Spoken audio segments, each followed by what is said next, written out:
Hi everybody, so today I've just got a car coming to me. It's a Skoda Fabia. Okay, it's a 1.4 TDI. Alright, so we're looking at a PD engine on this one. So what the customers come to me with today is they're losing coolant. So the coolant keeps going down at the end, sort of within a week's time. Okay, and looking down, we've got an issue with water dropping from down the bottom of the engine. Now, what's been found is that it's actually the water pump that's leaking. So what we're actually going to do is I've just removed the engine cover here. I've just taken the under tray off from underneath, and I'm just gaining access to the side here with the wheel off to remove this arch liner. Okay, so just removing the arch liner using the little Torx bolts that are just down there to secure that in. And then what I'm looking to do today is replace the water pump. Now, to do that on these engines, if you've got an engine that's driven on the Cambelt that drives the actual water pump itself, always make sure that you actually change the two components because they're all under the same amount of stress and pressure. So you always carry out a Cambelt replacement with water pump. So I'm going to take you through the process of what I'm doing to get the boost pipe and the engine mount out the way, support the engine underneath using a trolley jack and a piece of wood just so we don't damage the aluminium sump, and get the Cambelt and water pump replaced.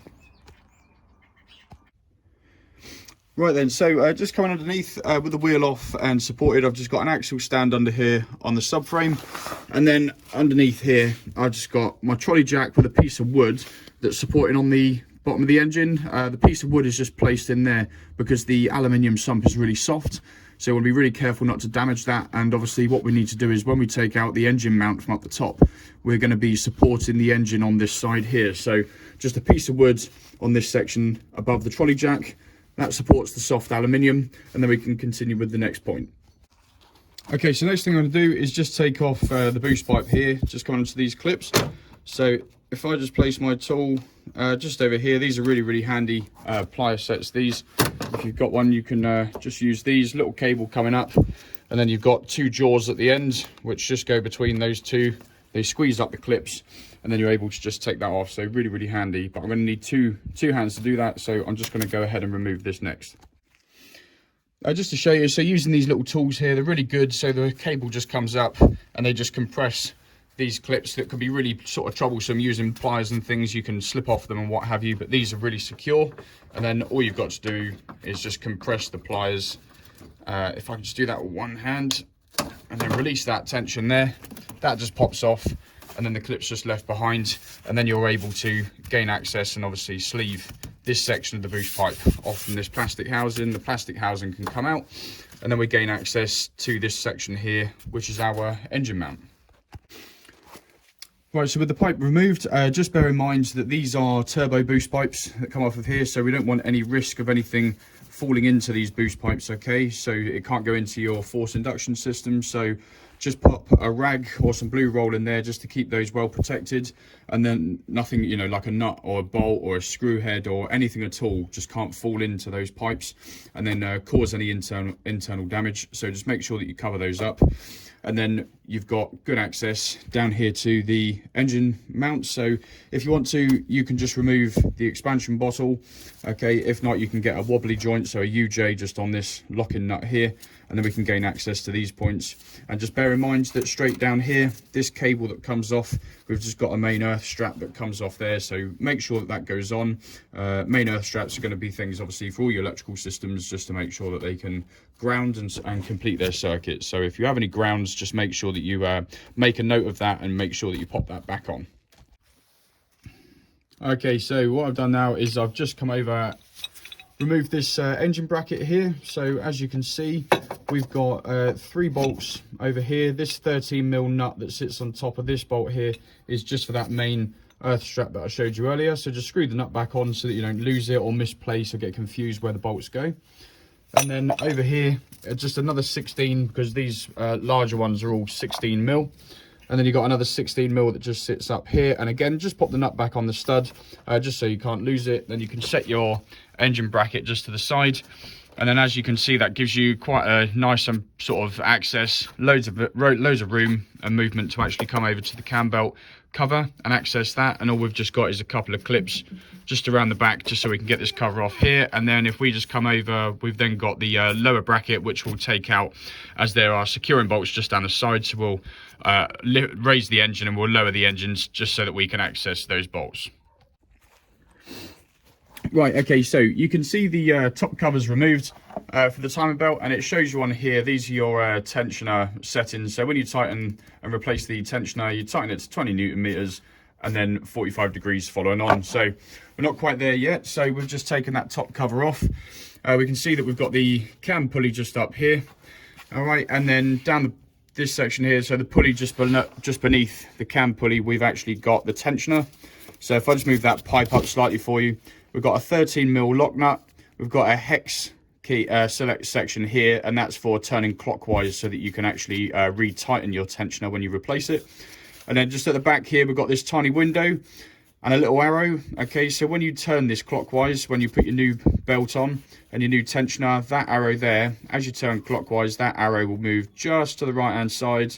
And once it's in the middle of that window, we can then just nip this 13mm nut up, and then that allows us to obviously then go ahead, turn the engine over twice, so 2 turns at the crank, 1 at the cam, and then we can then we just come back, and then as long as everything's okay and timing's okay, we then just double check the arrows in that window, and then we can just torque this up. But we're just moving on to the next stage of removing the old cam belt, and we can see how it's moved over to the left hand side there. So you can see obviously that's slack in the belt, so from an older belt.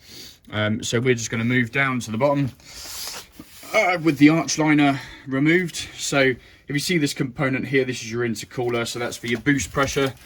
Okay, and that's where we put a bit of blue roll just up the top to make sure that nothing can fall into these lines. So what you're looking at with the under tray and the arch liner removed is this pulley. All right, so we've got 4 12-point bolts that just secure this crank pulley on. So this is the auxiliary drive pulley, which turns the auxiliary drive belt, which does things like your air conditioning, your alternator, etc. But before we release these, okay, so we're going to crack them off first, but before they're fully released, we're going to remove the belt. But the first thing we'll do is crack these off, because we've got tension of the belt, which prevents this from spinning so much, and then we'll just take the belt off after that. Right, so I've just slackened off those 12mm bolts on the lower crank pulley there. So the next thing you want to do is get a 16mm socket, okay, which goes just on the bottom of this tensioner here, and this tensioner will then release the tension off of this auxiliary drive belt, and you're able to then remove it. So if you just push down, that moves, you can just see in there that will move the tensioner, okay, away from the belt. But I'm going to need 2 hands to do that.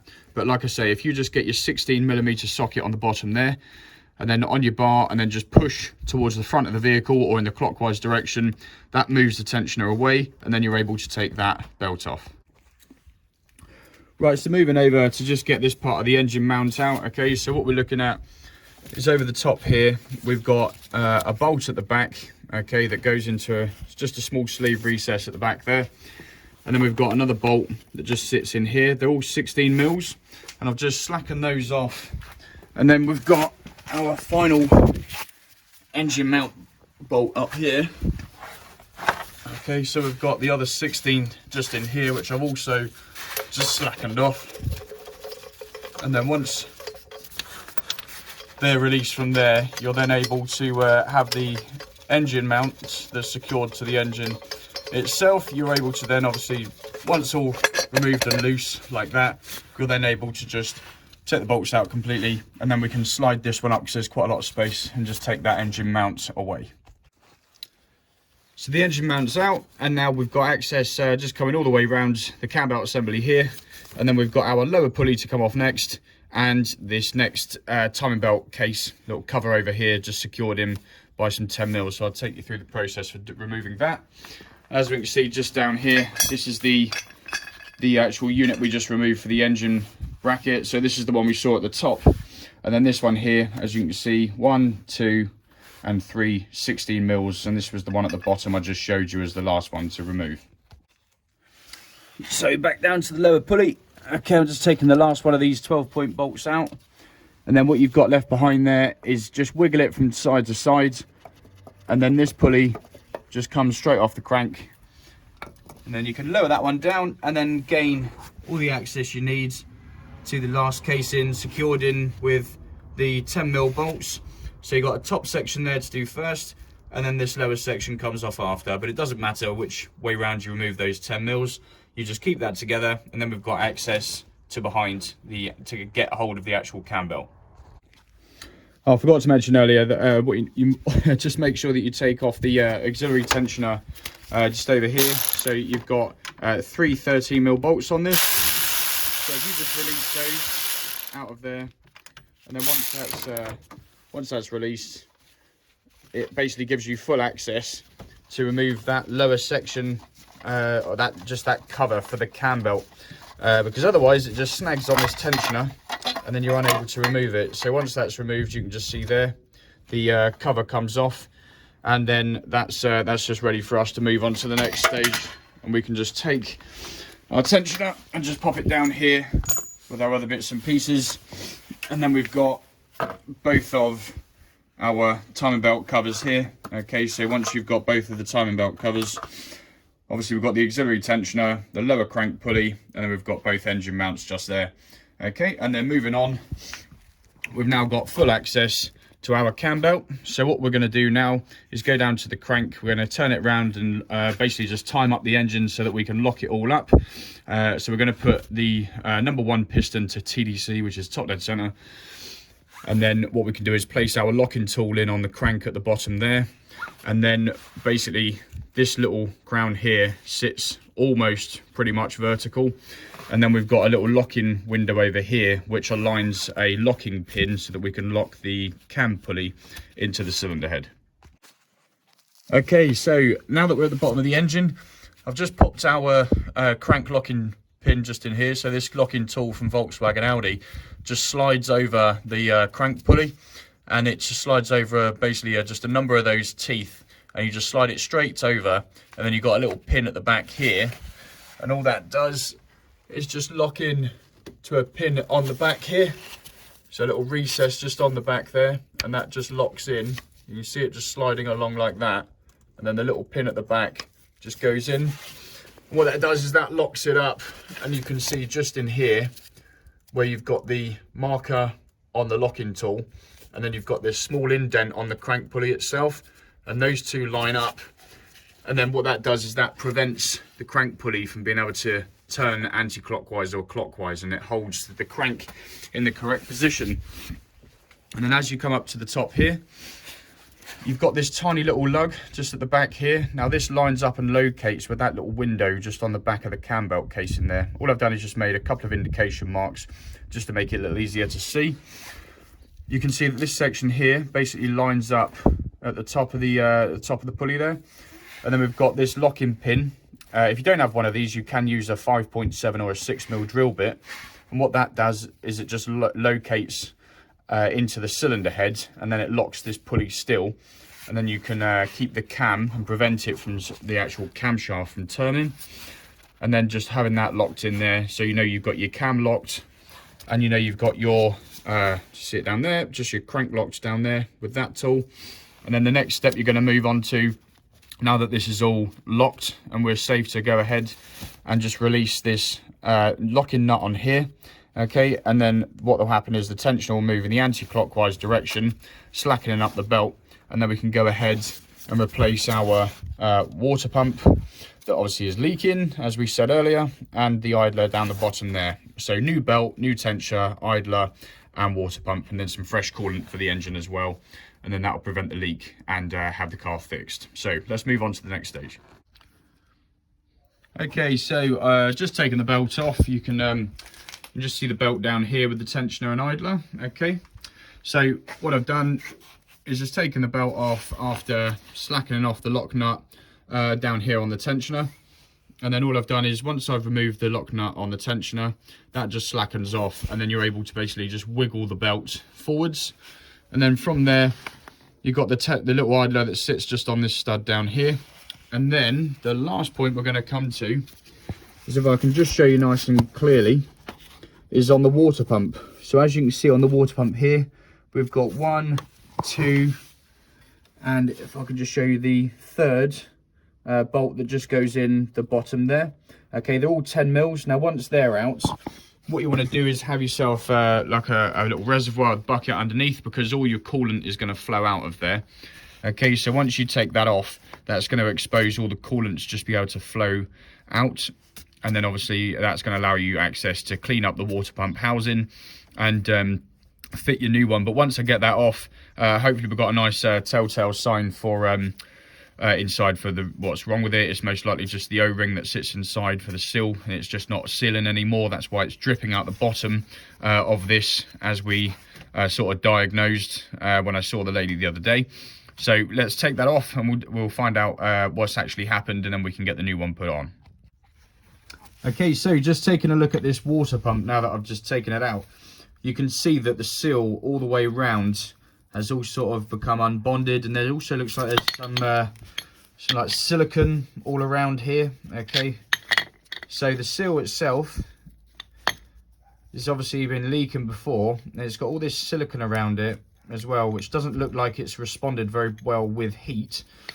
And we can see that obviously this looked like a bit of an issue maybe before, but as we can see, there's a nice clear indication as to why this water pump has been leaking, is that the seal is all damaged, and there's this incorrect silicone which is placed all the way around it also. So what I'm going to do is come over to the actual water pump housing. If I just bring you under there, so that's what we're looking at inside. And as we can see now, we've got all this silicone that's basically baked on to the to the engine itself. So I'm just going to get basically a blade. I'm going to scrape all of this off here, and then I'm going to get all the housing cleaned out and the mating surfaces all nice and clean and fresh, so that we've got a nice seal for our new water pump to come onto here. And then that'll be a fix for the customer. A lady will be nice and happy, and she won't have any more coolant leaking. But there's always a good sign and a positive to every negative. As we can see on this, it's given us a real clear indication as to what the issue was with the leak. So let's just go ahead and get that repaired. Right, okay, so now that we've got the new water pump replaced, just in here we've got the new tensioner placed in here. Just with the tensioner, important note to sort of make really is that little tab that you see just down there. Just make sure that that sits in the recess, because that just locks up and locates it into its correct housing. Okay, and then coming over and looking at the next side of that tensioner, we're looking at that arrow just sitting in the middle of that little window there, which I mentioned earlier. Obviously making sure you've torqued up all 3 bolts to the water pump, and then we've got a replaced idler just down here. And then as stated earlier, tensioner 20 newton meters plus 45 degrees, 40 degrees. What have we got up there? 20 newton meters plus 45 degrees. And because I've slackened these off because the belt was a little bit taut, so it just wasn't quite sitting on, so I counterbalanced this by holding an 18mm spanner on the actual cam pulley bolt, and then slackened off these 3 13mm bolts with the locking pin in place, and that just allowed a little bit of movement on the sprocket there, so that I could get the belt on and get the correct tension set up. So I'm just going to torque these up and just nip up the lock nut on the tensioner. I'm going to do 2 turns at the crank for 1 at the cam, and then just double check that all of the alignments line up, and then we know we're good to go, and then do our finalizing checks and tightening torques. Okay, so I needed 2 hands, so forgive me for this, but I've had to just torque these up here. So it's 20 newton meters to lock these bolts up over here, and then it's 45 degrees just to lock them up, and just counter lock the center bolt there on the cam pulley. Then we've got 20 newton meters plus 45 degrees, as you can see on the Cambelt cover there, for our tensioner. And then down the bottom here for the little idler, we've got 20 newton meters on that. And then of course we've already done the water pump. We've double checked our alignment, so we can see by coming over and just looking through that recess on the cam pulley here, we can see that recess that goes through, and that our locking pin, I've just put that all the way through, and that's perfectly lined up. And then coming down onto the crank pulley here, I've just gone over and made sure that all my marks lined up here, and my locking tool just goes into the crank pulley there nice and smoothly. So what I'm going to do now is just with a bit of brake cleaner, I'm just going to clean up all the areas, get all the engine cover put back on, and start putting it together, and then re-top up the coolant. And then once I've done that, just run the engine up, let the engine get up to temperature, and then of course just make sure that all the heating inside the cabin is working and we don't have any air locks in any of our coolant hoses or anything like that. It should be pretty straightforward just to do a self bleed on VAG systems, but just make sure that you get hot air coming through the cabin and there's no air locks. Okay, and then just a point of reference, just always double check that arrow is centralized in the center of that window at the back on your tensioner. So right then, so as you can see, I've placed my timing cover on. We've replaced all of these 16mm bolts back in our engine mount. So the one on the side here and the lock nut just under the side there. We've got the coolant expansion bottle all clipped back in, and the 10mm done up the clip on here for these pipes. We know that now we've got the lower engine mount all connected up down the side of the Cambelt casing, making sure the clips align, making sure that this clip back on the front and on the back of the casing is on. And then we've got this small clip just down the back here, making sure that this just sits on this side just to hold the actual top Cambelt casing on nice and securely. The auxiliary drive belt tensioner is back in on those three 13mm bolts. And we've got the metal covers all surrounding the Cambelt all back on there. So my next job to do is to get hold of the crank pulley, and using the multi-spline bolts, we're just going to put that pulley back onto here, get it all tightened up, and then the next step is the auxiliary drive belt. Okay then, right, so we've got the 12 points bolts all on in here on the auxiliary drive pulley. The auxiliary drive belt is all back on. And remember, it was just if we can come around that pipe, at 16mm just down the bottom there. Okay, so it can come straight onto that tensioner. If it's really stiff, what you can do, and you haven't got a long enough bars, you could put a spanner on the end of an extension or something like that and just pull it over just to give you a little bit more leverage. Okay, so the auxiliary drive belt's back on, engine mount's on, the ground is on here. We've got this boost pipe to come in. We've got the arch liner to go back on, under tray, and the wheel, and then we can get it started up and running up to temperature. Okay, so as you can see, I've now got all the boost pipe on, the engine covers all on, the coolant levels all topped up. I'll just come down, torque the wheel bolts up to 120 Newton meters. Okay, so that's all tightened up there. The under tray is all on underneath, the wheel arch is all in. So always just remember to just have a quick double check when you're doing it to make sure things like the auxiliary drive belt is all nice and tight and located correctly, and then just go around double checking every single thing that you've loosened or removed.